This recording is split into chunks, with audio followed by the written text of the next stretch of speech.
एक और fresh report के साथ एक बार फिर आपके सामने हाजिर हूं। पिछले 24 घंटे में क्या कुछ हुआ है दुनिया भर के अंदर, सारी बड़ी खबरें इस एक रिपोर्ट में आपके सामने रखूंगा। दोस्तों, 15 सितंबर तक हमारे देश के अंदर वक्फ बोर्ड कानून को लेकर काफ़ी ज़ोर शोर से एक QR कोड को शेयर किया गया। लोगों ने उस पर ईमेल किए, खासकर मुस्लिम समुदाय के लोगों ने बहुत ज़्यादा ईमेल किए।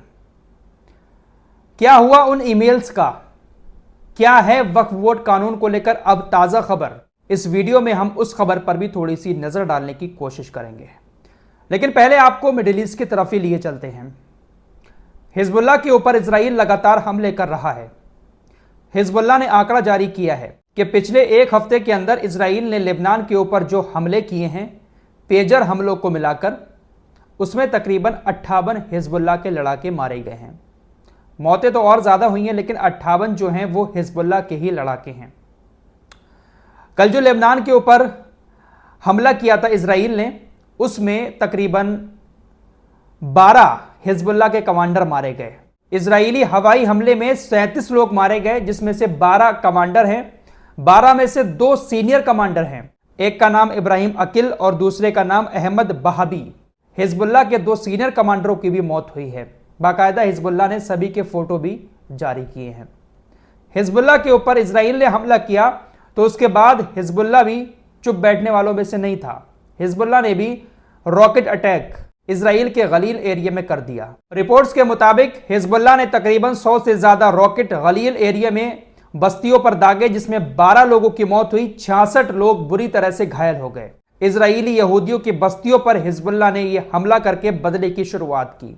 तो हिजबुल्लाह खामोश नहीं बैठेगा, हिजबुल्लाह हमले करता रहेगा। फिलहाल इजराइल के एक मंत्री ने कहा है कि लेबनान के साथ 2006 में हमारी एक जंग हुई थी। 2006 में हमने बड़े बड़े हमले लेबनान के ऊपर किए थे, लेकिन हमने ये जो अब हमले किए हैं लेबनान के ऊपर, ये 2006 से भी बड़े हमले थे। और साफ कह दिया कि हम हमले करना जारी रखेंगे। लेबनान पर हमले करने के बाद बेंजामिन नेतन्याहू ने कहा कि हमने तो अभी शुरुआत की है, मिडिल ईस्ट को हम पूरी तरह से अब बदलने जा रहे हैं। हम ऐसा कुछ करेंगे कि मिडिल ईस्ट पूरी तरह से बदल जाएगा। हिजबुल्लाह ने इजराइल के गलील में रॉकेट हमला किया। इसके अलावा दक्षिणी लेबनान के ऊपर इजराइल का एक हरमीस ड्रोन मंडरा रहा था, उसको भी हिजबुल्लाह ने मार गिराया और वो बुरी तरीके से भूमध्य सागर के अंदर जाकर गिरा और पूरी तरह से तबाह हो गया। इसके अलावा जो सफ़ेद है एरिया इजराइल का, वहां पर भी हिजबुल्लाह ने कत्यूशा रॉकेट का इस्तेमाल करके इजराइल का जो मेन मुख्यालय है सेना का, उस पर हमला किया और वो हमला भी सीधा था। आग लग गई, धुएं के गुब्बार उठना शुरू हो गए। तो हिजबुल्लाह अपने इतने लोगों की मौत होने के बावजूद भी खामोश नहीं बैठ रहा है। सीजफायर को लेकर भी यह खबर आ रही है। अमेरिका बहुत कोशिशें कर रहा है, हालांकि वो सारी कोशिशें दिखावे के तौर पर हैं। अब इजराइल ने अमेरिका के सामने एक प्रस्ताव रखा है कि देखिए, हम इस प्रस्ताव पर सीजफायर करने के लिए राजी हैं, आप हमास को राजी कर लो। जो बिचौलिए देश हैं, कतर, मिस्र, जॉर्डन जैसे, उन देशों के ऊपर प्रेशर डालो, वो देश हमास के ऊपर प्रेशर डालेंगे और इस प्रस्ताव पर हम राजी हैं। प्रस्ताव में क्या कहा है इजराइल ने? अमेरिका के एक अधिकारी को बताया गया इजराइल की तरफ से कि इस प्रस्ताव में हमने जो बातें लिखी हैं वो ये हैं कि हमास हमारे सारे बंधकों को एक साथ छोड़ेगा, साथ ही साथ उसके बदले में हम फिलिस्तीन के सारे कैदियों को रिहा कर देंगे।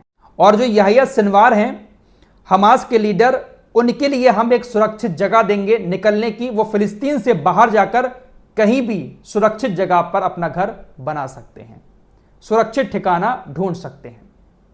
हम याह्या सिनवार को गाजा से निकलने की इजाजत देंगे।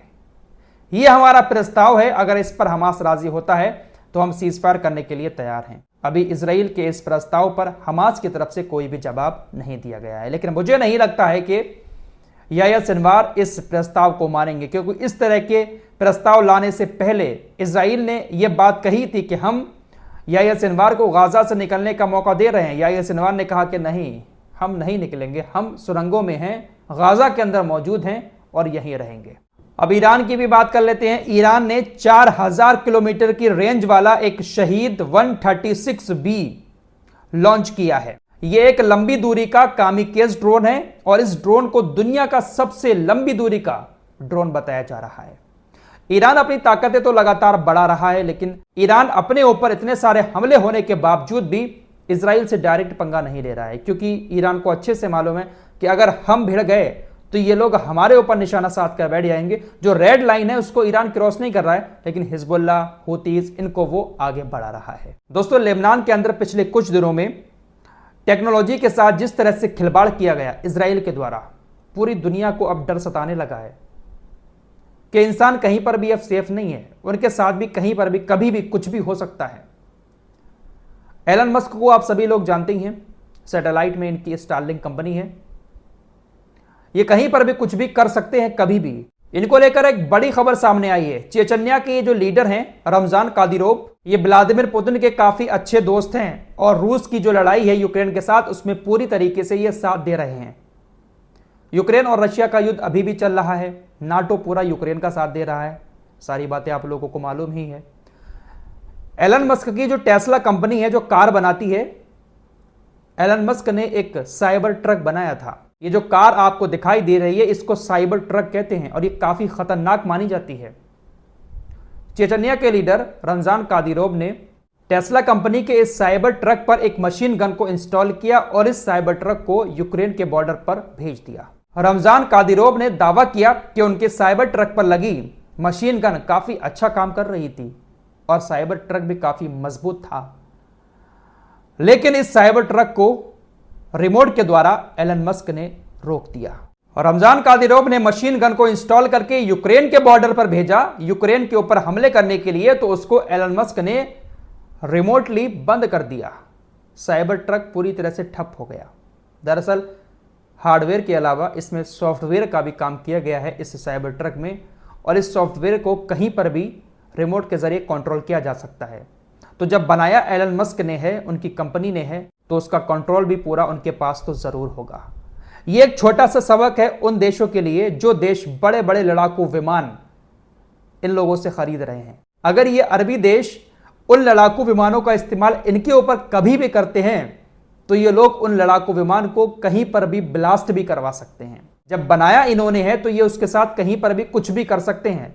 दावा कर रहे हैं रमजान कादिरोव कि उनके साइबर ट्रक को रोक दिया गया है, हालांकि उनके पास 3 साइबर ट्रक अभी और भी हैं। तो इस तरीके से ये लोग टेक्नोलॉजी का इस्तेमाल कर रहे हैं। आइए अब चलते हैं वक्फ बोर्ड कानून की तरफ। बहुत सारे लोगों ने मेल किए, बहुत बड़ी तादाद में मुसलमानों ने मुहिम चलाई। वैसे तो मुसलमान भारत के अंदर 20 करोड़ से ज्यादा हैं। लोग कह रहे थे कि 20 करोड़ ही ईमेल अगर पहुंच जाते हैं तब भी काम बन जाएगा, लेकिन ईमेल कितने पहुंचे? ज्वाइंट पार्लियामेंट्री कमेटी के पास ईमेल पहुंचे हैं 2.5 करोड़। ये 15 सितंबर तक ईमेल किए गए थे। ज्वाइंट पार्लियामेंट्री कमेटी की तरफ से कहा गया है कि ईमेल के जरिए आए सुझावों को लेकर सदन में रिपोर्ट पेश की जाएगी।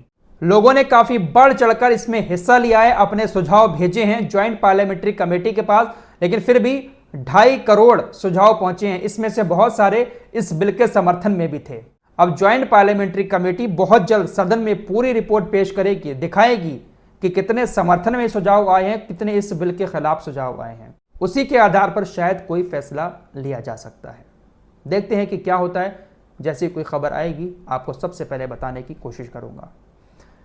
चैनल पर पहली बार आए हैं, पहली बार आकर हमारी वीडियो देख रहे हैं, सब्सक्राइब नहीं किया है चैनल को, सब्सक्राइब करके हमारे साथ जुड़ सकते हैं, क्योंकि यहाँ पर बहुत कम समय में और आसान भाषा में बहुत सारी बड़ी बड़ी खबरें बता दी जाती हैं।